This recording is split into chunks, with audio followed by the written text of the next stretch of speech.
back to Final Fantasy IV to enter the actual hellish part of getting this perfect save, maxing HP and MP. This episode will cover me bringing all 10 party members' HP up to 9,999. Well, just 8 really, as Yang and Sid hit the HP cap naturally. I also said I'd give my final thoughts on half of the game's cast this episode. I'll do that first. I have chapters in the description with the timestamps if you want to skip past all that and get straight to HP maxing.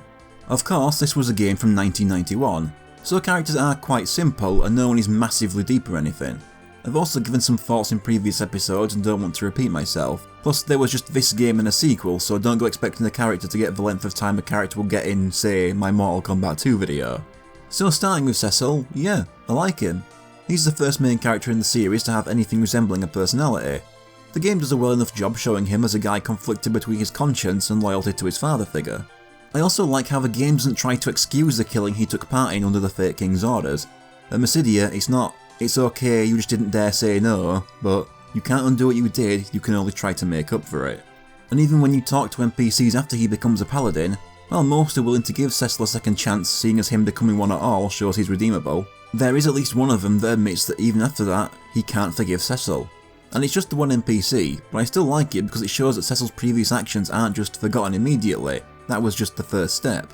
If I do have one complaint, it's that after becoming a paladin, Cecil seems basically done as a character right up until the end of the game when Golbez is revealed to be his brother. For a massive chunk of the game, he stays unchanged as just the leader guy.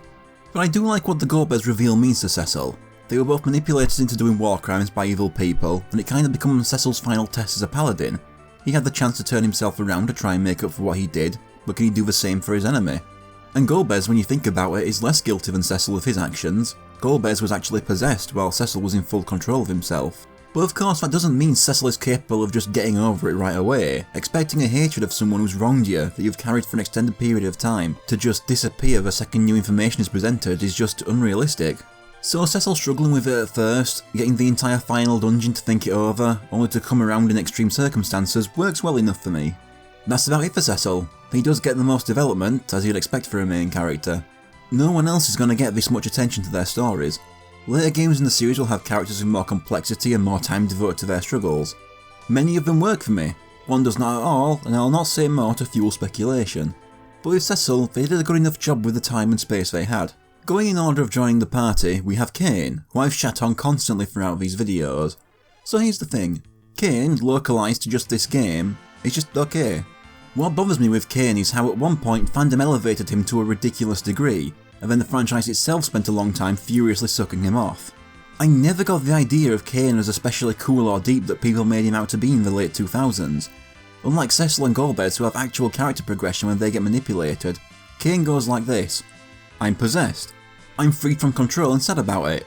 I'm possessed again. I'm freed from control and sad about it again. He doesn't actually do anything until the ending where his solution is just copy Cecil. So I don't get where people were hyping up this guy as some incredible badass from. It feels like this started in peak FF7 backlash, where people were talking up pre-FF7 stuff to ludicrous degrees, and so they chose Kain to be their, this guy's way cooler than Cloud and Sephiroth. But there are far cooler characters than Kain in this game alone, Yang and Sid for example. But if it was just this game, it wouldn't be a problem. I should have noticed at the time when FF4 Advance was released and Kain's Lunar Trial had the most care and attention put in it. Because then we get this game's sequel, The After Years, allegedly starring Cecil's son, but his chapter of the story is completely hijacked so that Kain can repeat Cecil's big character moment from this game. That was annoying, but the franchise then continued to keep its tongue buried deep in Kain's anus. We get Dissidia Duodecim, where of all the old characters that returned, some we haven't seen in years, the focus is almost entirely on the newest main character and Kain, characters we've already had focus on recently by that point. This is the only chance Laguna, for example, has for more of a role, and instead most of the focus goes to fucking Kain again.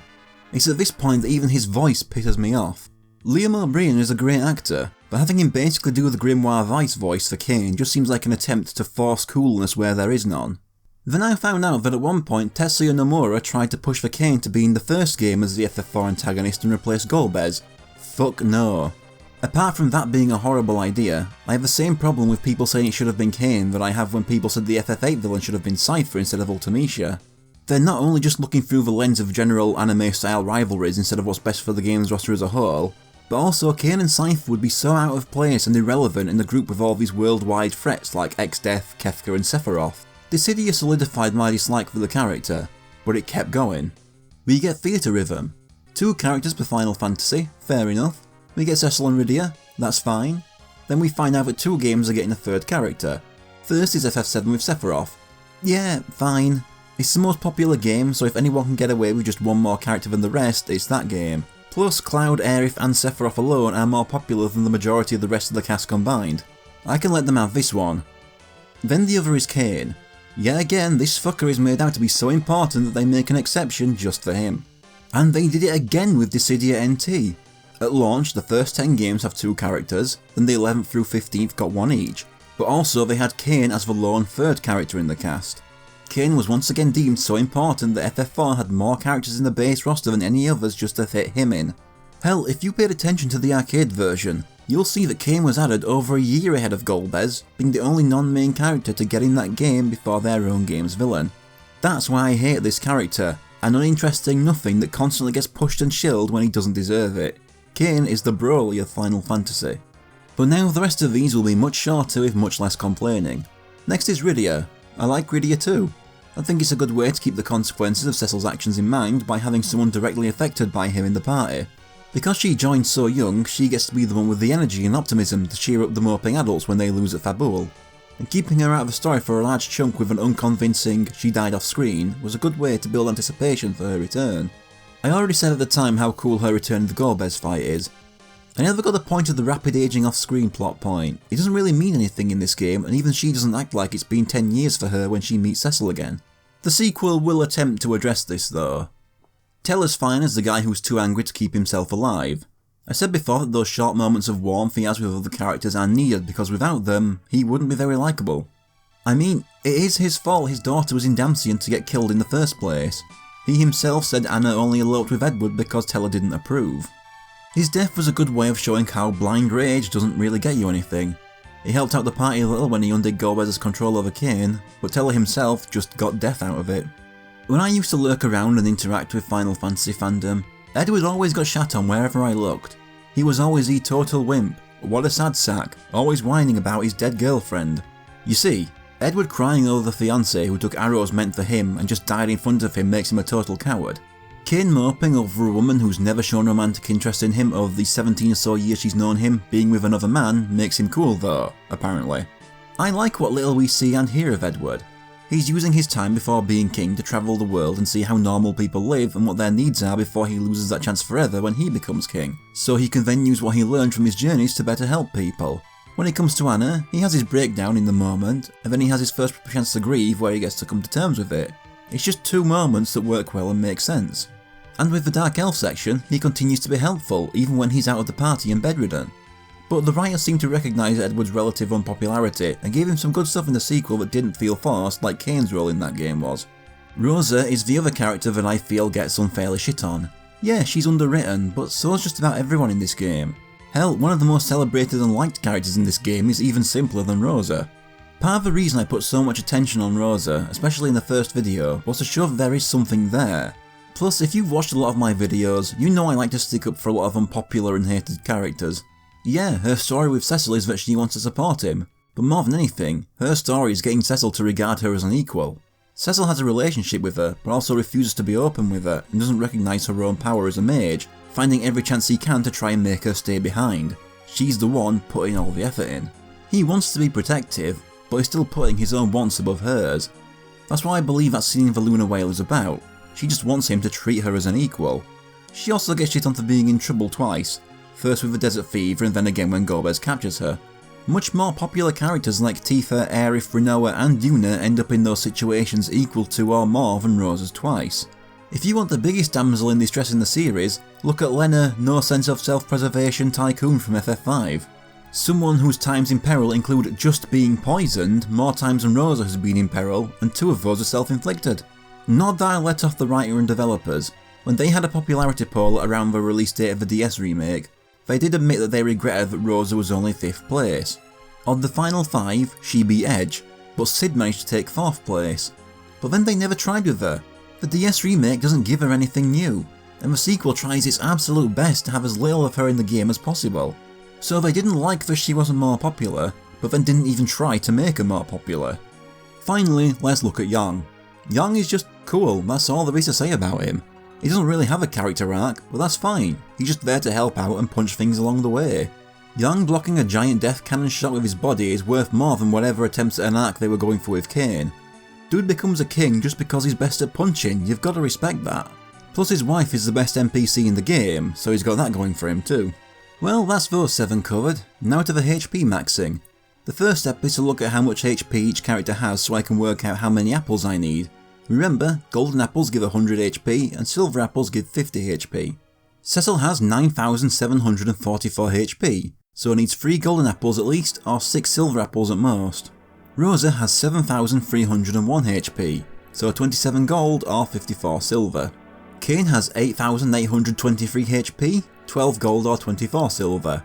Rydia has 6,006 HP, 40 gold or 80 silver.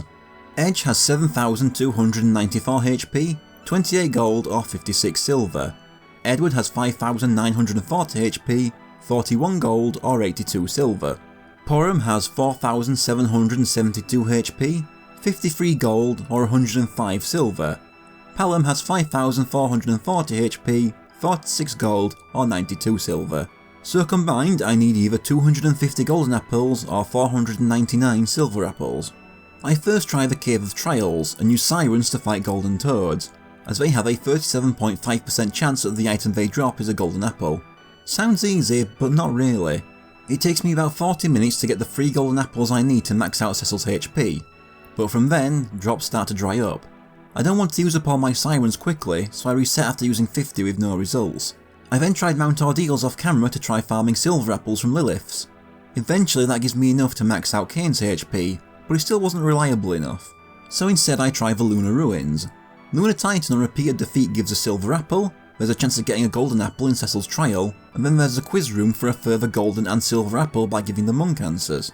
The issue is that only the silver apple from Lunar Titan is guaranteed, so I could spend 40 minutes repeating some really annoying rooms, and if I'm lucky there's an extra 300 HP, but if I'm unlucky I just get 50 HP.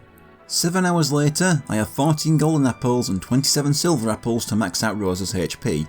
After this I eventually get fed up with how unreliable anything past the Lunar Titan is, so I just go repeating Yang's trial and auto battle while I do other things for a fixed 50 HP increase every 8 to 10 minutes. 12 hours later I have 4 golden apples and 72 silver apples to max out Rydia's HP. I then go to Mysidia to swap out Rosa, Kain and Rydia for Porom, Edward and Edge. Have to keep Yang so I can repeat his trial. Over 8 hours later I have 55 silver apples to max out Edge's HP. A Great Marlborough also dropped a Soma drop that I give to Yang. 14 hours later I've got 82 silver apples and now Edward is maxed out. I swap him out for Palom as only the twins are left. 15 hours later I have 92 silver apples for maxing Palom's HP. I kick him back out for Edward as he kills faster with auto battle.